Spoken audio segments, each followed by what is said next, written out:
Good morning students, I am Rupali Ranjan. Now I am teaching about the structure organization of a cell. What is structural organization of a cell? If we observe a cell under a microscope, अगर हम किसी भी cell को microscope के through देखते हैं, we would come across to know that these 3 features in every cell. तो हमें 3 फीचर्स ऐसे हैं जो हर एक सेल में देखने को मिलता है. दैट इज प्लाज्मा मेम्ब्रेन और that is also known as cell membrane, nucleus and the cytoplasm, and the different types of components like mitochondria, endoplasmic reticulum, etc. are known as cell organelles that I will discuss later. Now come to the first, that is plasma membrane. Plasma membrane is also known as cell membrane. It is made up of lipids and protein which are called organic substances. It is the outermost covering of the cell that separates the cell from its external environment. Means what? जैसे कि कोई cell है, ये हमारा क्या कहलाएगा? Cell membrane. ये हमें किसी भी दूसरे बाहर के एनवायरनमेंट से क्या करता है? सेपरेट करता है. और it allows the entry and exit of some material in and out of the cell. कि कौन सा मटेरियल को हमें इन करना है और आउट करना है, इस पे हमारा ये हेल्प करता है plasma membrane. It is selectively permeable membrane. Selectively permeable membrane means what? जिस चीज़ को इनटेक करना है सिर्फ वही इनटेक होगी, हर चीज़ अवेलेबल नहीं हो जाएगी इनटेक होने के लिए, एंड आउटटेक करने के लिए भी जो वेस्ट मटेरियल होगा सिर्फ उसे ही आउट होगा. By the process of diffusion substances like CO2 और oxygen move across the cell membrane. जैसे कि ऑक्सीजन हमें नीड होती है सेल में प्रोसेसिंग करने के लिए, तो जब ऑक्सीजन अगर इन्वायरमेंट में प्रेजेंट है तो वो उसको इनटेक कर लेगी, और सारे प्रोसेस जो लिविंग प्रोसेस होते हैं वो करने के बाद जो waste material in the form of CO2 form होता है उसे वो आउटलेट कर देगी. ऑक्सीजन इनटेक कर लेगी और CO2 को बाहर निकाल देगी. ठीक है, ये किसके थ्रू होता है? सेल मेम्ब्रेन के थ्रू. इसलिए हम इसे क्या बोलते हैं? Selectively permeable membrane. Okay, the movement of water molecules through such a selective permeable membrane. अगर हमारा वाटर मॉलिक्यूल का एक्सचेंज होता है, this process is known as osmosis. और अगर गैसेस का या सब्सटेंसेस का होता है तो उसे हम क्या बोलते हैं? Diffusion. So we can say that osmosis is a part of diffusion, but it happens in the motion of और movement of water molecules only.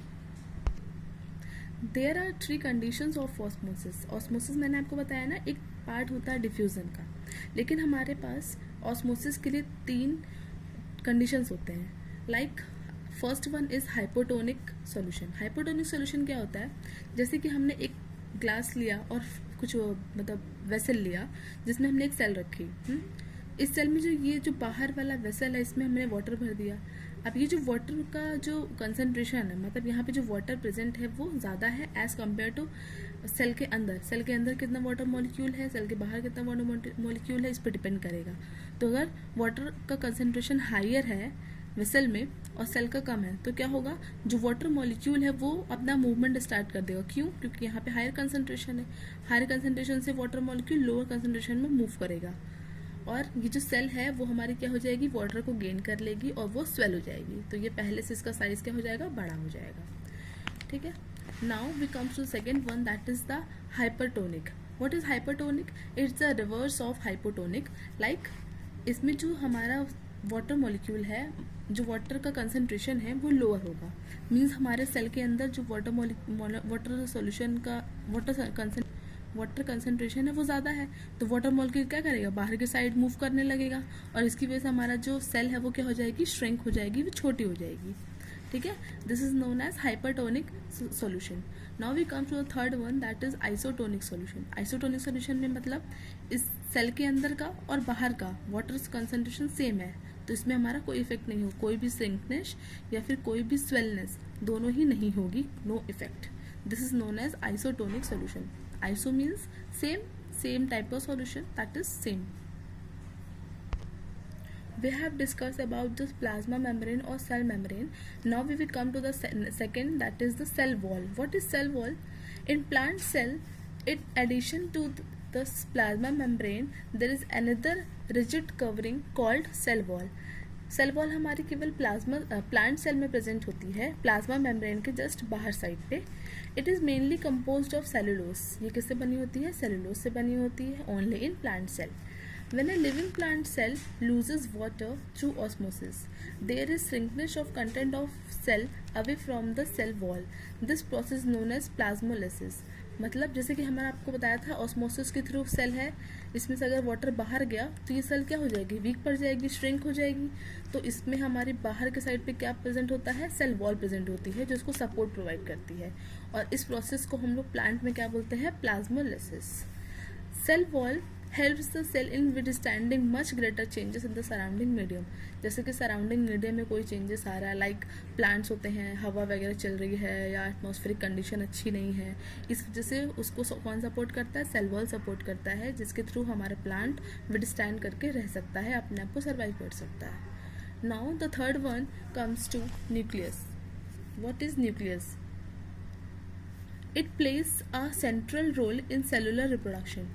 सबसे मोस्ट इंपॉर्टेंट बात क्या है? न्यूक्लियस हमारा क्या करता है? रिप्रोडक्शन में हेल्प करता है. For example if we take one cell, एक हमारी सेल है, अब हमारा रिप्रोडक्शन होगा तो क्या होगा? इस बीच से ये टूटने लगेगी, देन फिर वो धीरे धीरे अलग हो जाएगी, 2 डॉटर सेल में टूट जाएगी, and then comes to 2 cell. मतलब हमारा एक सेल से क्या बन गया? 2 सेल बन गया. दैट इज रिप्रोडक्शन हो गया. ठीक है, इसमें हमारा मेन रोल किसका होता है? न्यूक्लियस का. This portion is known as nucleus. Okay, now it contains chromosome. मतलब nucleus contain chromosome which are visible as rod shape structure.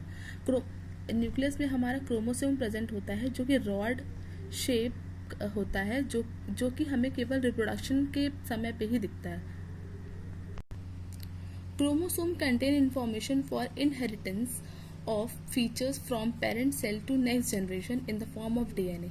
जैसे हम बोलते हैं ना कि हमारे पेरेंट्स से चीज़ें हमारे मतलब बच्चों में जाती हैं, ये किसके थ्रू होता है? डीएनए के थ्रू होता है, क्योंकि क्रोमोसोम में क्या होता है? इनहेरिटेंस प्रेजेंट होता है. इनहेरिटेंस मतलब जो फर्स्ट जनरेशन से सेकेंड जनरेशन में कोई भी चीज़ ट्रांसफर होती है, that is known as inheritance.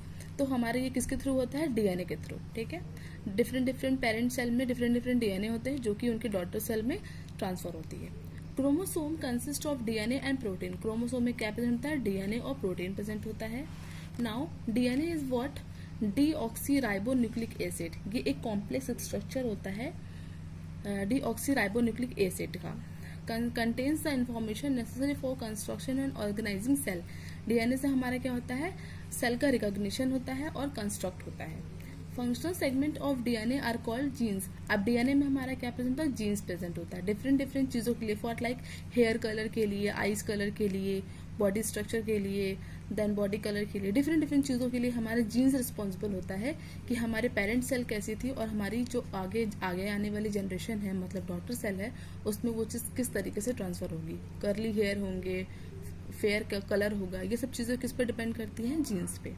Now comes to nucleus has double layer covering called nuclear membrane. जो न्यूक्लियस के अगल बगल मेम्ब्रेन होती है, that is known as nuclear membrane.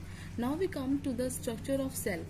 C in this structure, this outer covering is known as cell wall, but it is present only in the plant cell, not in animal cell. Okay, now comes to this next one, that is cell और plasma membrane. जो outer covering है वो हमारी plasma membrane है, ये plant cell और animal cell दोनों में present होगी, और cell wall हमारी plant cell में ही present होगी केवल.